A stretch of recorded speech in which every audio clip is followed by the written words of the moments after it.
The CIA has been involved in numerous coups worldwide. Have we ever tried to meddle in other countries' elections? Oh, probably. One of the more unusual was the dismissal of Australian Prime Minister Gough Whitlam in 1975. Well, may we say, God save the Queen. Because nothing will save the Governor-General.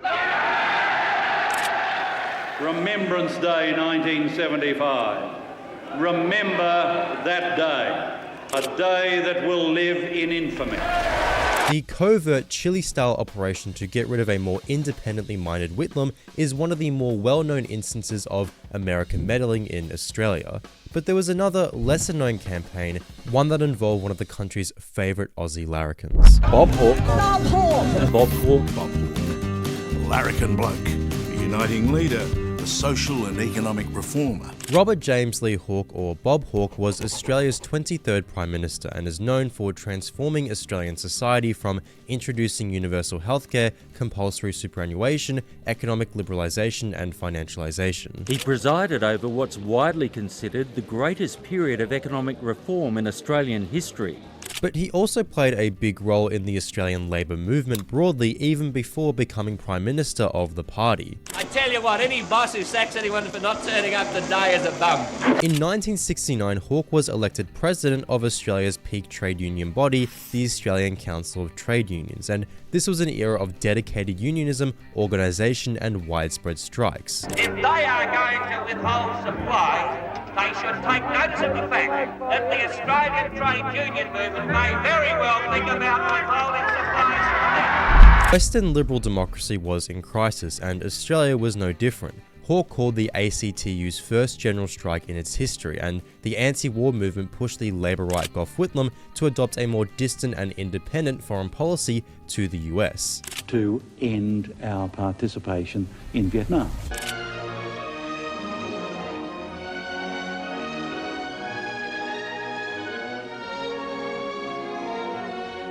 11月2日下午，澳大利亚总理惠特拉姆在周恩来总理的陪同下，来到毛主席的住处，在门口受到王洪文副主席的接待。My specific role was to cultivate Mexicans who were working in the Olympic milieu, so that after the Olympics were over, I could follow up and recruit them to work against the Mexican government and against the principal Mexican political party, the PRI. The US, of course, didn't sit idly. Throughout the world, from Iran to Chile to Congo, the US intervened to varying degrees to maintain and expand its global influence and to stifle independence and pro-Soviet movements. But I see no inconsistency between resisting foreign expansion and attempting to moderate the conduct of the communist countries at the same time. And in an era of renewed industrial militancy, anti-capitalism and anti-war sentiments, there was no doubt that America was going to meddle in Australian affairs. It was an advantage when I became Prime Minister to have as a personal friend the United States Secretary of State. Here comes Bob Hawke. Despite being elected off the back of a strike wave, business and media elites at the time considered him, to quote Murdoch, a moderate. The most revealing comment was when US diplomats favourably referred to Hawke as an experienced chameleon. The relationship between Hawke and the CIA goes back to his election in 1969, where he'd go out for beers with US Labour attaches.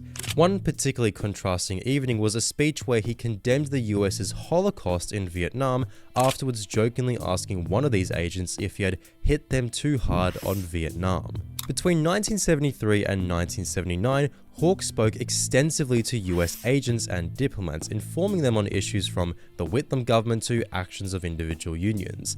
The US ambassador to Australia, Marshall Green, a man who was told by then President Richard Nixon that I normally wouldn't send you to a place like Australia, but right now it is critically important, a man who was involved in the US's meddling in countries like Indonesia, said in 1974 that it would be worth our while to make a real effort to develop a worthwhile program for Bob Hawke. Hawke spoke with no filter when informing his US allies. He referred to left-wing unions as industrial idiots whilst disclosing their financial information. He called Whitlam stupid and was apparently so abrasive and swore so much about Whitlam that the US didn't even document the specific language he used. He regularly informed Marshall Green on union disputes against American multinational companies and bragged to diplomats like Green about his ability to stop militant unions from pursuing their ambitions. In a 1981 investigation, Hawke was found to be a trustee of the Harvard Union Program, a CIA front for union bureaucrats for training purposes. During the 1973 Ford Motors strike, Hawke coordinated with other union officials from the HUP to curtail the rank-and-file's industrial ambition and even allegedly threatened to kill one of the on-the-ground organizers. Such was their confidence in him that before the ACTU conference in 1973, one diplomat reported, considering the role of ACTU in Australian politics and the fact that its president, Robert Hawke, is personally involved, the attaché expects to be deeply involved. By 1977, the ACTU, under the eyes of the CIA, had significantly conservatized, and American officials even voiced their frustration with the Liberal Party's union bashing in favor of Hawke's subtle little here, little there, de-radicalizing approach. Today saw a union of the right and centre-left factions, a union which defeated all attempts by the left wing to change the government's basic economic platform.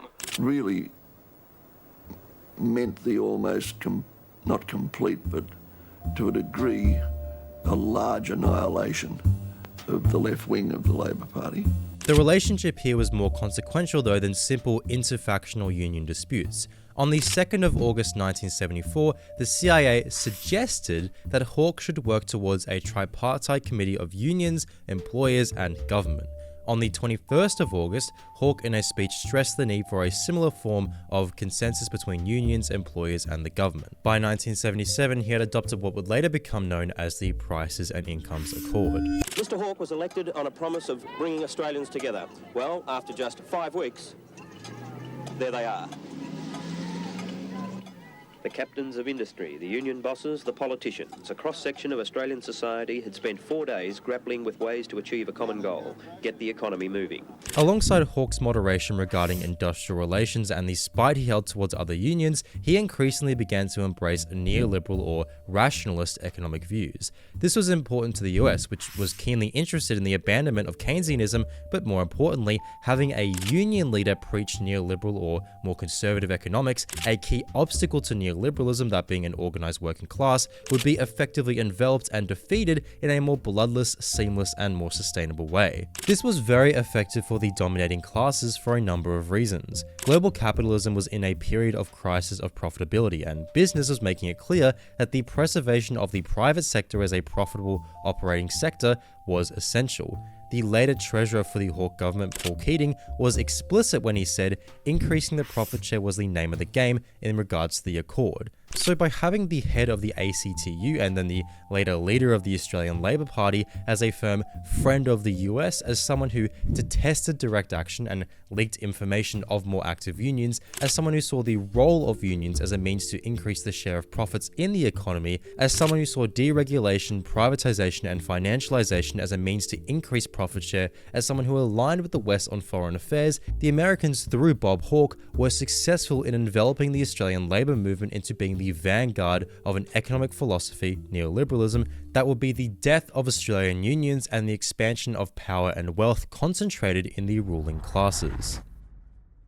Mr. Fraser, did you have any second thoughts this afternoon when you found out that you would like to face Mr. Hawke and not Mr. Hayden? On the contrary, I had a little more relish. It'll be the first election in which two Labour leaders have been knocked off in one go. In 1983, Hawke was elected as Australia's Prime Minister and immediately got to working towards the reforms that he and the Americans were so keen on implementing. As we went up to the 1983 election, is that we had an Australia that was bitterly divided, so reconciliation was the basis of everything. On the basis of reconciliation, we had to have recovery because we were then in a serious recession, high unemployment, double-digit inflation, and out of that we had to have a reconstruction of the Australian economy. The division being referred to here was the increasingly obvious contradiction between worker and owner, between subordinate and ruling, between dominated and dominant classes.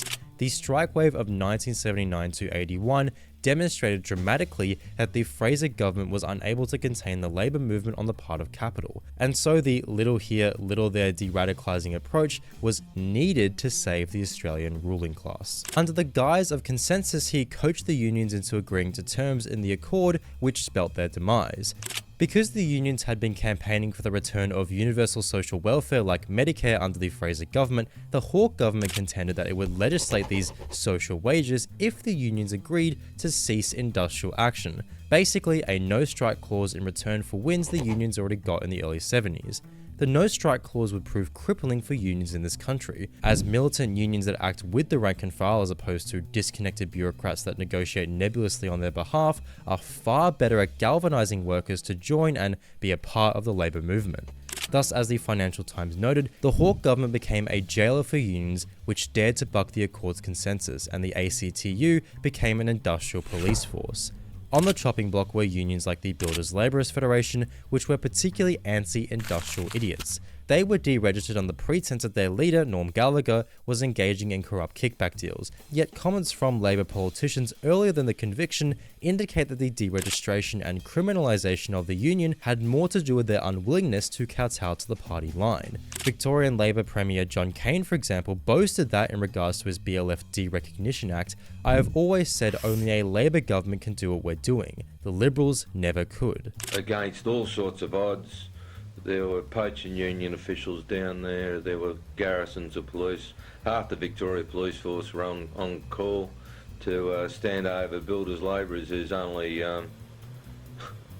crime was to want to go to work and to defend their union. 2 months prior to Gallagher's conviction, Hawke, in a speech referencing the BLF's militancy, declared, "The BLF has forfeited any claim it might otherwise have had, either on the community at large or on the trade union movement. The government believes that over the many years, the BLF has demonstrated nothing but contempt for the system and values of Australian society. There should be no basis upon which it can hope to elicit any measure of protection or support from our society." Strikes fell dramatically thereafter, and despite the Accord promising real wage growth, real wages fell with them. One of the only major strikes to happen since was the 1989 pilot strike, where Hawke said giving in to the pilots would spur other militant unions to a wages blowout that would destroy the economy. Of course, it wouldn't be the militant industrial idiots who caused a wages blowout that would end up destroying the economy in the so-called recession that Australia had to have. But instead, it would be the excessive deregulatory and privatisation agenda that Hawke and Keating embarked upon. The Australian economy was flooded with investment and credit, where the economy grew in a gilded sense until crashing down with a bubble burst in 1990 into one of Australia's worst recessions on record. Unemployment in Australia rose sharply to 11%, higher than most comparable economies, and interest rates rose to 17.5%. For policy, this is a beautiful set of numbers. But trying to tell Paul anything has always been a very difficult task. Keating insisted that the recession was necessary in order to correct the persistent inflation of the 1980s, an attitude specifically labelled abhorrent by the Accord. By this point, the party began to give the game away a little bit, with later Treasurer of the Keating government, John Dawkins, saying, "While the Business Council occasionally laments its lack of success and lack of influence, it and its predecessors have, by their proxies in the government and the ACTU, achieved more than what they could have expected from a government of their friends." So Hawke had achieved all that the CIA had wanted. He worked as a union leader to moderate the peak union body, he used his position of power to regularly inform the Americans on industrial disputes and the finances of unions involved, he pushed the idea of enveloping the unions into a deal with the devil tripartite alliance or accord, where they had agreed to stop striking, stop acting, stop organising, so that he could implement neoliberal economic policies with the explicit intent of increasing the profit share of the economy and relative power of the ruling class, many of whom were American multinationals, and in the process forgetting a few key promises to his union mates like real wage growth and, not sacrificing a tenth of the labour force's jobs, which was literally agreed as an abhorrent approach when the Accord was first signed. This is a beautiful set of numbers. Hawke and Keating decimated Labour's working class and union base, which is something the party has since admitted to after losing the 1996 election. But in doing so, Hawke was successful in fulfilling his very integral role in the quieter, more sophisticated and long-term economic coup that the CIA had a hand in orchestrating, one that was aimed to crush the base of the opposition to the ruling class and American hegemony.